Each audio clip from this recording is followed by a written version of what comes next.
오늘 말씀의 제목은 연합이 능력입니다. 연합이 능력입니다. 이 같은 제목으로 하나님의 말씀을 전할 때 하나님께서 우리에게 주시는 은혜가 있으시기를 바랍니다. 어제 바울을 통해 설교를 들은 회당에 하나님을 경외하는 사람들, 하나님 경외하는 사람도 있었지요. 이 사람들은 이 복음으로 이른바 초대된 것입니다. 이들은 이제 이 모세의 율법이 아닌 예수 그리스도의 복음으로 의롭게 되고 죄로부터 자유함을 얻게 된다는 이 복음을 받아들이기만 하면 되는 것입니다.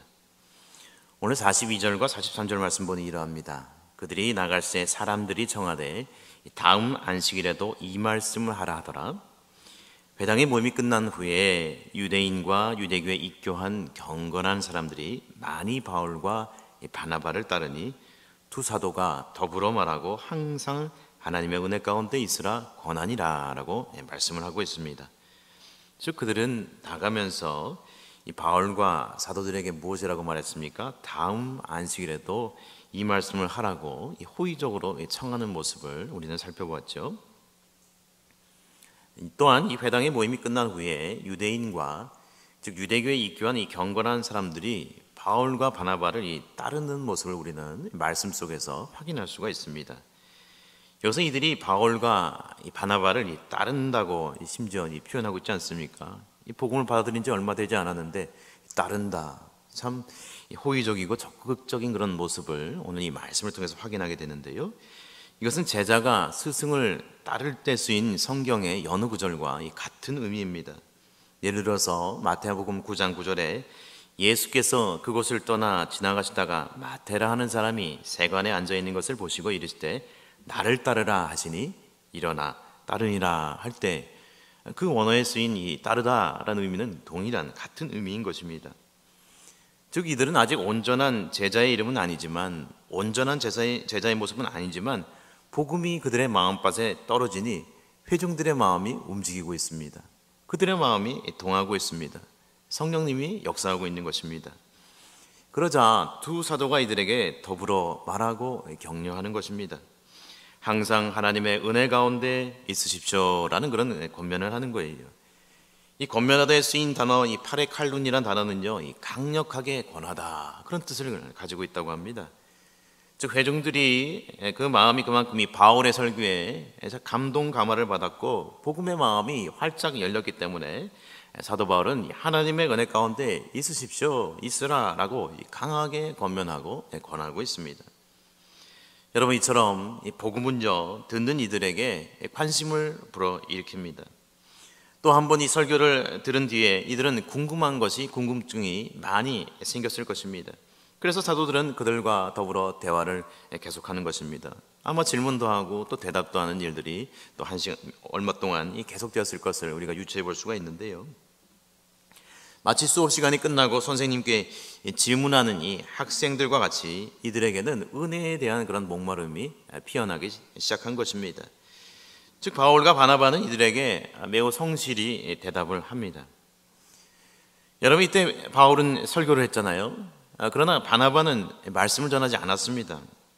그러나 청중들을 격려하고 권면하는 돌보는 일들은 어떻게 했습니까? 둘이 공히 함께 더불어 감당했었던 것을 우리는 말씀을 통해서 알 수가 있습니다.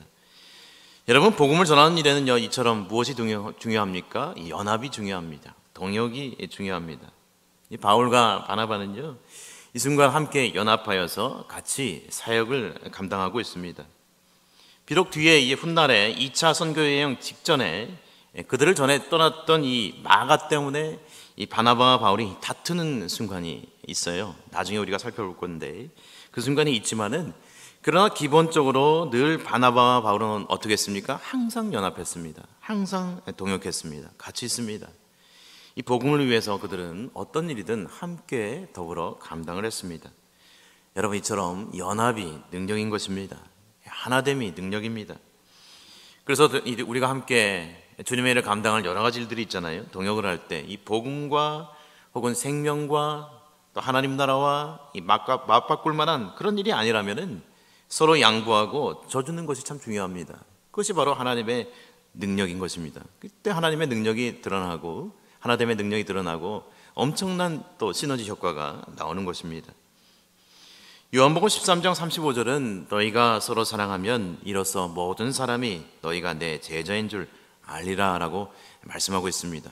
이 복음을 전한 것도 아닌데 사랑하면요 제자인 줄 알게 된다는 거예요. 복음이 비로소 전파되게 된다는 것을 예수님께서 말씀하신 바 있습니다. 그래서 일은 잘할 수도 있고 못할 수도 있고 잘 되어갈 수도 있고 또 못 되어갈 수도 있는데 일의 되어감보다 중요한 것은 무엇입니까? 하나됨을 지키는 것이 중요한 것을 꼭 기억하시기를 바랍니다. 하나됨을 지키는 것이 소중합니다. 공동체는 왜냐하면 그리스도의 몸이기 때문입니다. 그래서 항상 서로 연합하며 동역할 수 있는 그런 자리에 계신 우리 안락의 성도님들 다 되시기를 주님의 이름으로 축원합니다. 아멘. 연하여 44절입니다. 그 다음 안식일에는 온 시민이 거의 다 하나님의 말씀을 듣고자 하여 모이니라고 말씀을 하고 있습니다. 즉 비시디아 안디옥의 이방인들 모두 다 하나님의 말씀을 듣기 위해 회당으로 모인 것입니다. 그러나 이들 중에는 이 복음에 대해서 무감각하고 완고한 유대 지도자들은요 이 상황이요 전혀 달갑지가 않은 거예요. 또한 이들은 어쩌면 이 바울이 전한 지난날의 메시지 중에 유대인들이 예수님을 나무에 달았고 십자가에 못 박히게 했다는 이 지난날의 말씀에 대한 이 반감을 가지고 있었을 수 있습니다. 그 구체적인 이유가 오늘 정황이 드러나 있지는 않지만은 오늘 본문은 45절 말씀에 유대인들이 그 무리를 보고 시기가 가득하여 바울이 말한 것을 반박하고 비방하거늘 이 부정적인 이 반응으로 가득합니다. 즉 유대인들은 이 수많은 이방인들이 바울의 설교를 듣기 위하여 이 회당에 나온 것을 보고요 그들의 마음에 무엇이 생겼습니까? 그만 심한 질투심에 사로잡힌 것입니다. 또한 바울의 설교에 대해서 비방하기 시작했습니다. 오늘 45절 말씀 보면 이들의 마음에 무엇이 가득합니까? 시기가 가득합니다. 여러분 여기 가득하다에 쓰인 단어는요 예를 들어서 이 사도행전의 13장 52절의 말씀에 제자들은 기쁨과 성령이 충만하니라 그 충만하다에도 같은 뜻의 동사가 쓰였어요.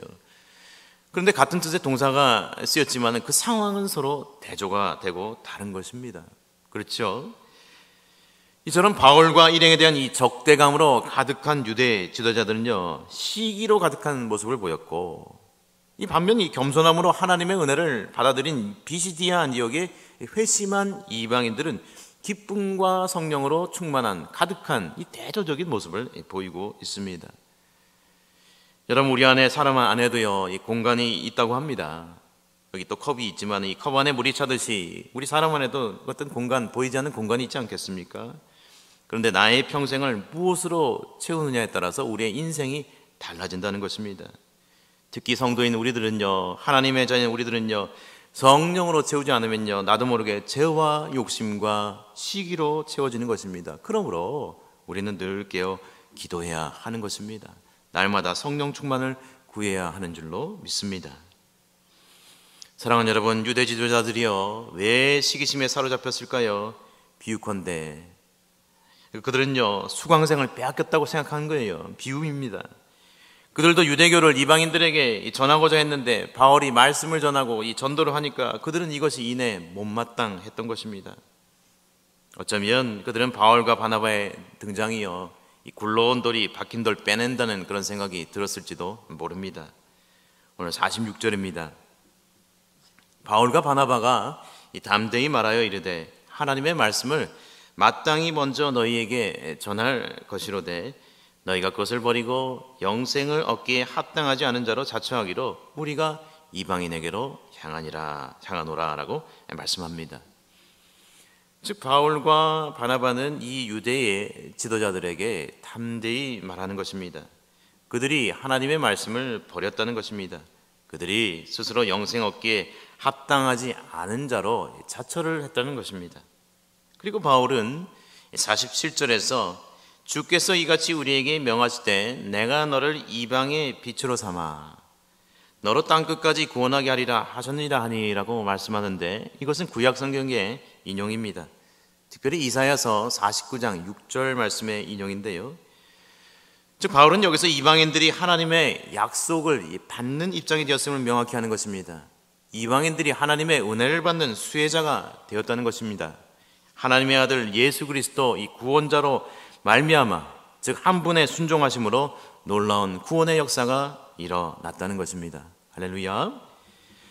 여러분, 그런데 그 계보를요 오늘 바울과 바나바가 이어가고 있습니다. 예수님의 그 순종의 모본을 따라 이 바울과 바나바도 순종하여서 이 복음을 전했을 때 이방인들이 하나님께 돌아오게 된 것입니다. 오늘 48절 말씀 보니 이방인들이 듣고 기뻐하여 하나님의 말씀을 찬송하며 영생을 주시기로 작정된 자는 다 믿더라 라고 말씀을 하고 있습니다. 여러분, 이처럼 이방인들은요 이들의 이 복음 선포에 대한 반응은요 유대인들과 완전한 대조를 이루고 있죠. 어떻습니까? 그들은 기뻐합니다. 하나님의 말씀을 찬송합니다. 영생을 받고요 믿음을 가지게 되는 그런 회심의 역사가 이들 가운데 일어나는 것입니다. 또한 이들을 통해요 그것으로 그치지 않고요 주님의 말씀이 계속해서 이 민들레 홀씨 퍼지듯이 퍼져나가는 것을 알 수가 있어요.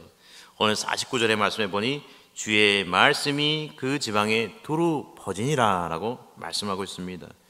여러분, 어떠합니까? 아주 이상적인 선교 모델이라고 할 수가 있습니다. 또 다른 모델도 있겠지만 참 중요한 모델입니다. 복음을 듣고 회심한 이들이 또 다른 사람에게 복음을 전합니다. 얼마나 아름답고 바람직합니까? 한 사람에게 전했는데 그 사람이 또 전해요. 유대인들은 지금 눈 어두워서 이 바울과 사도들을 박해하지만 이방인에게 심겨진 이 복음으로 인해서 유대인들도 차츰 훗날 언젠가 그 구원과 복음을 받아들일 수 있는 그 가능성을 우리는 이방인들의 회심을 통해서 소망해 볼 수가 있는 것입니다. 그러나 당장은 아니죠. 오늘 50절 말씀 보니 이에 유대인들이 이 경건한 귀부인들과 그 신의 유력자들을 선동하여 바울과 바나바를 박해하게 하여 그 지역에서 쫓아내니라고 말씀합니다. 이제 유대인들은 어떻게 합니까? 사람들을 동원하기 시작한 것입니다. 경건한 귀부인들과 그리고 신의 유력자들을 부추깁니다. 그들을 부추겨서요 바울과 바나바를 박해하게 하고 쫓아냅니다. 특별히 지위가 있는 유력자들, 이 간부들을 이용한 거예요. 유대 종교 지도자들이 이 유력한 이 사람들과 이 결탁해서 이 복음과 하나님의 나라를 온전히 전하는 이 바울과 바나바를 패척하는 모습입니다. 여러분, 그런데 이 바울과 바나바는 이에 대해서 어떻게 행동하고 대처를 합니까? 오늘 51절의 말씀입니다. 두 사람이 그들을 향하여 발에 티끌을 떨어버리고 이고니온으로 가거늘 제자들은 기쁨과 성령이 충만하니라 라고 말씀합니다. 즉 바나바와 바울은요 유대 지도자들의 이런 비열한 모습에요 단호하게 대처를 합니다. 어떻게 합니까? 발에 티끌을, 이 먼지를 떨어버리고 그리고 이고니온으로 발걸음을 재촉합니다. 향합니다. 누가복음 9장 5절의 말씀 보면 복음서에 누구든지 너희를 영접하지 아니하거든 그 성에서 떠날 때에 너희 발에서 먼지를 떨어버려 그들에게 증거를 삼으라 하시니 주님이 말씀하셨기 때문입니다. 그런데 여러분, 어떠합니까? 그 복음 증거에는요 열매가 계속해서 있는 거예요. 그러나 남은 제자들은 기쁨과 성령으로 충만했던 것을 말씀을 통해서 우리는 확인할 수가 있습니다. 여러분, 이처럼 이 복음이 선포된 결과는 무엇입니까? 거기에는 기쁨의 열매가 있고요 담대함의 열매가 있는 거예요. 영적으로 갓 태어난 이 새 신자들에게 기쁨과 성령이 충만한 그런 모습을 우리는 발견하게 됩니다. 사랑하는 여러분, 이제 말씀을 정리합니다. 앞서 처음 무슨 말씀을 드렸습니까? 하나님의 몸된 교회, 하나님의 자녀들, 이 성도들에게는요 연합이 능력입니다. 그렇죠? 연합할 때 복음이 저절로 드러나게 됩니다. 예수 그리스도의 제자인 것을 알게 됩니다. 하나됨이 능력입니다. 그때 놀라운 시너지 효과가 일어납니다. 둘째, 성령으로 내 안에 내 마음속을 채우지 않으면요 시기와 욕심과 세상의 것으로 채워지게 됩니다. 그래서 우리는 날마다 성령으로 채워주옵소서, 주님 나를 불쌍히 여겨주옵소서라고 기도할 때 하나님께서 이 아침에 우리에게 놀랍게 성령을 부어주실 줄로 믿습니다. 날마다 이런 충만한 역사를 경험하는 우리 안락의 성도님들과 안락교회가 되시기를 주님의 이름으로 축원합니다. 아멘.